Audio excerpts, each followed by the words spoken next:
My name is Thomas Blackwood, and I'm 52 years old. I never thought I'd return to the northeast of England, particularly not to South Shields. But sometimes, life forces us to confront. The ferry crossed the Tyne slowly, and I could see the twin towers of the piers rising like ancient sentinels guarding the river's mouth. The town stretched before me, a mixture of history and modernity that seemed to whisper secrets in my ears. I'd inherited the house from my Uncle Arthur, a peculiar man I barely knew. He died alone 3 months ago, leaving behind only a rusted key and an address in the solicitor's letter.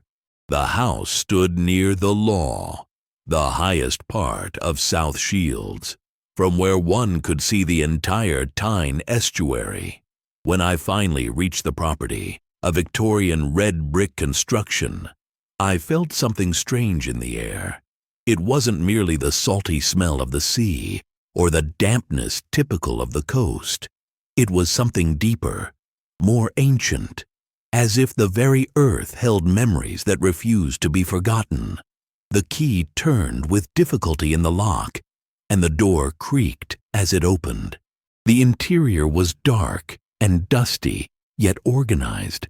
My uncle had left everything tidy, as though he'd known someone would come. On the sitting room table, I found an envelope with my name written in trembling handwriting. Inside, there was only one sentence: "The stones remember what men forget." That first night, whilst the wind howled between the chimneys, I began to realize that South Shields held something more than mere history, and I, unknowingly, was about to discover a mystery that connected centuries of buried secrets. Chapter 2. Echoes of the Past. I awoke to the sound of voices whispering. At least that's what I thought I'd heard. But when I opened my eyes, there was only the constant sound of waves against the rocks below and the distant cry of seagulls. The house was silent, though I had the peculiar sensation that someone had been there moments before. I decided to explore my Uncle Arthur's belongings. In the attic, I found boxes filled with photographs, ancient maps, and newspaper clippings. Many spoke of archaeological discoveries in the region, from the Roman fort at Arbaia to Viking bones found in the dunes. But something caught my attention: a detailed map of Marsden Bay, covered in my uncle's annotations. The annotations mentioned caves, hidden tunnels, and something called the Echo Chamber. There were also references to strange events, inexplicable lights, sounds from nowhere, and people who claimed to have seen ghostly figures walking the cliffs during foggy nights. I decided to visit Marsden Bay that afternoon. The walk there was invigorating, but when I reached the dramatic cliffs, I felt that strange sensation again. The famous Marsden Rock stood isolated in the sea, carved by centuries of relentless waves. According to the local tales I'd read, smugglers once used these caves in the 1780s. But as I approached the cliff edge, I heard something that made my blood run cold. It was the sound of voices, not from people nearby, but seeming to emerge from the rock itself. Ancient voices speaking in a language I couldn't identify, yet somehow understood. They spoke of secrets buried deep beneath the limestone, of rituals performed by moonlight, and of something waiting to be awakened. When the voices faded, I found myself staring at a small opening in the cliff face, partially hidden by gorse bushes. My uncle's map had marked this exact spot with a red circle, and the words, "Here it begins." Chapter 3. The Hidden Chamber. Against my better judgment, I returned to Marsden Bay the following morning, equipped with a torch and rope from my uncle's shed. The opening in the cliff face seemed larger in daylight, though still concealed enough that a casual walker would miss it entirely. I squeezed through the gap and found myself in a narrow passage that sloped downward into darkness. The walls were smooth limestone, carved by centuries of seawater. But as I ventured deeper, I noticed something extraordinary. There were markings on the walls, not natural formations, but deliberate carvings, symbols that looked neither Roman nor Saxon, but something far older. The passage opened into a circular chamber, perhaps 20 feet across.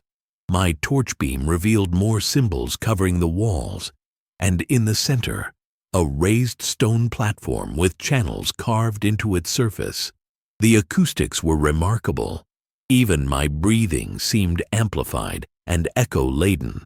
This had to be the echo chamber from my uncle's notes, but it was clearly more than a natural cave. Someone had shaped this place with purpose, though for what, I couldn't fathom. As I examined the symbols more closely, I noticed they seemed to tell a story. Figures gathered around fires, others pointing to the stars, and scenes of what appeared to be ceremonies or rituals. At the far end of the chamber, almost hidden in shadow, I discovered something that made me gasp. It was a narrow archway, barely wide enough for a person, leading to yet another passage.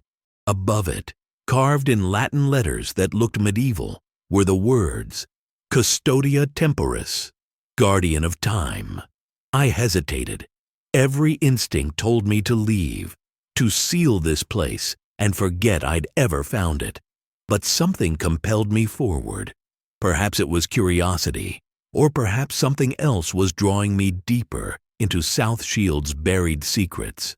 The passage beyond the archway descended steeply, and I could hear the faint sound of running water somewhere in the darkness ahead. My uncle's map had mentioned underground streams, but it had also warned of something else, something he'd called the Watchers in the Deep. As I pressed on, my torch beam caught something that stopped me in my tracks. Fresh footprints in the damp earth, leading deeper into the tunnels. Chapter 4. The Watchers in the Deep. The footprints were recent, perhaps a day old, and they led deeper into the underground network. My heart pounded as I realized I wasn't the first to discover this place, at least not recently. Someone else knew about these tunnels, someone who had been here very recently indeed. I followed the passage as it wound through the bedrock beneath South Shields. The sound of water grew louder, and soon I could hear it flowing somewhere below my feet. The walls here were different, not carved by ancient hands, but showing clear signs of more recent excavation. Someone had been expanding these tunnels, perhaps for decades. The passage eventually opened into a vast underground cavern, larger than anything I'd imagined could exist beneath the town. A subterranean river flowed through the center, its dark waters reflecting my torchlight like black glass. But what truly took my breath away were the walls. They were covered in a mixture of ancient symbols and modern photographs, maps, and documents. It was like stumbling into the secret archive of some clandestine organization. I recognized images of Arbea Roman Fort, Teignmouth Priory, and dozens of other local landmarks, but they were annotated with notes about energy points and temporal convergences. Among the papers, I found my Uncle Arthur's handwriting, but also others, a correspondence spanning decades between various individuals, all discussing something they called the South Shields phenomenon. They wrote of electromagnetic anomalies, unexplained archaeological finds, and what they termed temporal echoes, moments when past and present seemed to blur together. As I read deeper, a chill ran down my spine. These people weren't just amateur historians or local enthusiasts. They were part of something organized, something that had been monitoring and studying South Shields for generations. And at the center of it all was a name that appeared repeatedly: the Order of the Eternal Watch. Suddenly, I heard footsteps echoing from one of the many tunnel entrances. Not the phantom voices I'd heard before, but real, deliberate footsteps approaching through the darkness. I switched off my torch and pressed myself against the cavern wall, heart hammering in my chest. A light appeared in the distance, growing stronger. Someone was coming, and they knew exactly where they were going. As the footsteps grew closer, I caught a glimpse of robed figures carrying lanterns, moving with the purposeful stride of those who had walked these tunnels many times before. I was about to discover that my uncle's death had been no accident, and that I had inherited far more than just a house. Chapter 5. The Order Revealed. The robed figures emerged into the cavern with the practiced ease of those who belonged there. 3 of them, faces hidden beneath dark hoods, carrying old-fashioned oil lanterns that cast dancing shadows on the ancient walls.